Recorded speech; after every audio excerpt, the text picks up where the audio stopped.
Hello and welcome to my third review of my little October project of horror reviews on my first week of recent media I consumed. Today I'll be reviewing the psychological horror from 2024, well, this year, Still Wakes the Deep. And it's probably gonna be my first negative review of, of the list. When I heard about this game, I was a bit, I don't know, when it was pitched as The Thing but in an oil rig, it felt interesting, and the whole synopsis and vibe already was like, okay, this is gonna give Lovecraft, sure. Not the first time we get presented to something like that, but it seemed interesting enough for me to pick up and play. And I think the best thing about Still Wakes the Deep is the accents. I absolutely love hearing everyone talk in this game, and that's one of the very few things I liked about this game. Now, I did not have fun playing this game. I got it on Game Pass. I did not bought this game. Since it was available on Game Pass, I was like, well, might as well play it. It felt like a somewhat short game. I didn't want to dedicate a lot of time in a game at a time. And I was like, yeah, I mean, sure, everyone's talking about it. How bad can it be? So, my problem with Still Wakes the Deep is it felt boring. I cannot necessarily pinpoint exactly why I felt so bored playing it, because it's not necessarily the pacing that it's slow. The things do start happening quite soon, and I do find interesting the concept of an oil dig and like a waking up this eldritch entity, and now people are becoming monsters. So yeah, the concept itself, even though it's done to death, the whole Lovecraftian deal, it's not bad, and I love psychological horror. But the gameplay itself, it feels wonky a lot of times. There's a lot of parkouring and like climbing, and since the first person game, I never find that it's a good combination. The characters itself, they are not very memorable except for one character. I don't remember his name. I just remember he's diabetic. And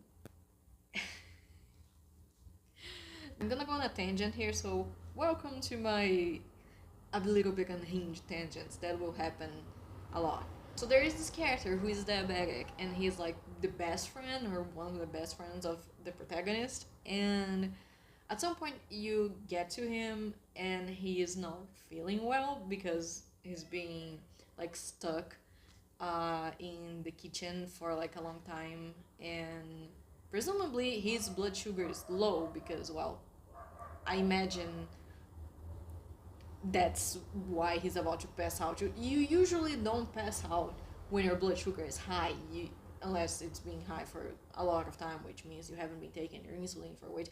By the way, I'm diabetic. That's why I had such an issue probably with this. But presumably this guy's blood sugar is low, and he says he needs his insulin.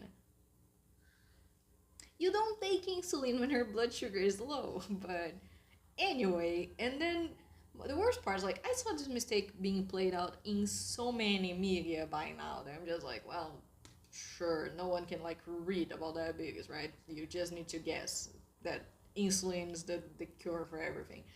But the worst part, the fucking worst part, is that your character suggests, like, hey, since you're feeling bad, can you just like, do you really need your insulin? Can you like eat some jelly or something?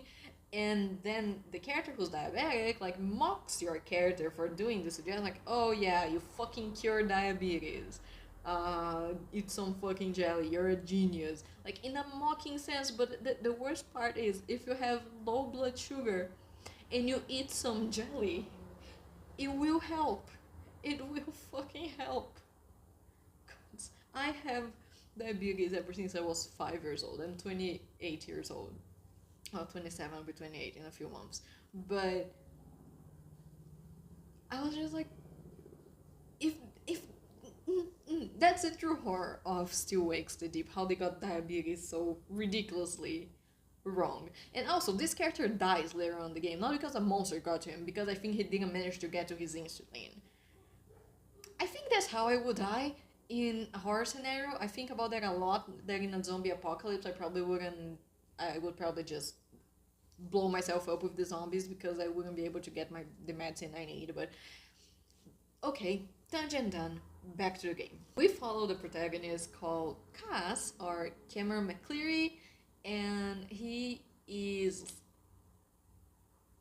technically he is not good at anything. He doesn't have like a defined position in the oil dig. He just went there, I guess, to escape getting arrested, and he's like a jack of all trades, but he's not a specialist in anything, which is just a pain in the ass in the entire game because you constantly need to talk to people through phone for them to explain what you have to do, which I guess it makes sense on a gameplay point of view because, well, you're the player and not a specialist in an oil dig, but I don't know. I don't think your character is likable. I don't think the other characters are likable. I couldn't care less if the oil rig blew up, which, by the way, spoiler alert, in the end, it does.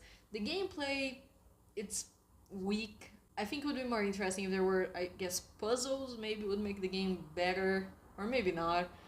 There is a stealth element. Like, you don't have weapons, so I thought it would be a little bit more like Outlast, which is the first Outlast, one of my favorite horror games. I thought it would be a bit like that, but the monsters are so fucking blind that I was on multiple times. I was on the same room as the creature, the human turned monster, and I just passed right in front of it, and it didn't see me. I could just walk past. Like, there was a mechanic that I could grab things and throw it away, so the monster would go on that direction and I could like dart for it.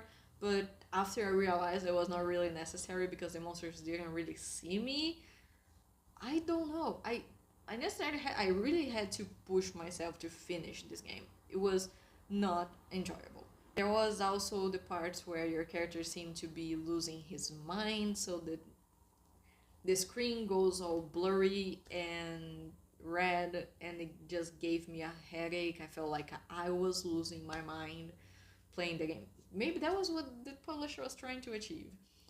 So overall, Still Wakes the Deep was not a game for me. I would give it 1 out of 10. I didn't like it at all, but I did finish it, so that says something. So yes, I guess a 1.5 out of 10. But I do know that this game was quite popular, so if you played it and you enjoyed it, please enlighten me in the comments. So yeah, that was my first bad review, and until next time. Bye.